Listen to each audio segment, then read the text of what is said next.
സംവിധായകനായിട്ടുള്ള ഷാഫി മരണപ്പെട്ടത് വളരെ വിഷമത്തോടെയാണ് നമ്മളെല്ലാവരും അറിഞ്ഞത്. ഇപ്പോൾ സ്ട്രോക്ക് എന്നുള്ള ഒരു അസുഖം ബാധിച്ചിട്ടാണ് അദ്ദേഹം അവസാനം മരണപ്പെട്ടത്.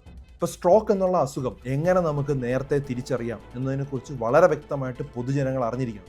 ബി ഫാസ്റ്റ് എന്നുള്ളൊരു ന്യൂമോണിക്കാണ് ഓർത്തിരിക്കേണ്ടത്.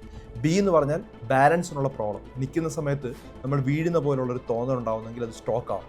ഇ എന്ന് പറഞ്ഞാൽ പെട്ടെന്ന് കാഴ്ചശക്തിക്ക് ഉണ്ടാവുന്ന പ്രോബ്ലം ഉണ്ടാവുന്നെങ്കിൽ അത് സ്ട്രോക്ക് ആവും. എഫ് എന്ന് പറഞ്ഞാൽ നമ്മൾ ചിരിക്കാനായിട്ട് പറയാം രോഗിയോട്. ചിരിക്കുന്ന സമയത്ത് വാ ഒരു സൈഡിലോട്ട് കോണിപ്പോകുന്നുണ്ടെങ്കിൽ അത് സ്ട്രോക്ക് ആകാൻ സാധ്യതയുണ്ട്.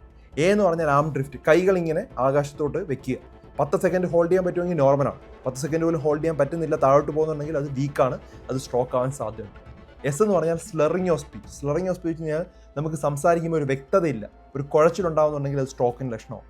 ടി എന്ന് പറഞ്ഞാൽ ടൈമാണ്. 3 മണിക്കൂറിനകത്ത് എത്തിയാൽ നമുക്ക് മരുന്ന് കൊടുത്ത് പൂർണ്ണമായിട്ടും സ്ട്രോക്കിനെ റിവേഴ്സ് ചെയ്യാനായിട്ട് പറ്റും. അപ്പോൾ എത്രയും വേഗം സ്ട്രോക്ക് കണ്ടെത്തുകയും നമ്മുടെ രോഗിയെ കൃത്യമായ ആശുപത്രിയിൽ എത്തിച്ചാൽ രോഗിയെ രക്ഷപ്പെടുത്താൻ പറ്റും. ഈ അറിവ് എല്ലാ ആളുകളിലോട്ടും എത്തിച്ചു കൊടുക്കുക, പല ജീവനുകളെ രക്ഷിക്കാനായിട്ട് പറ്റും.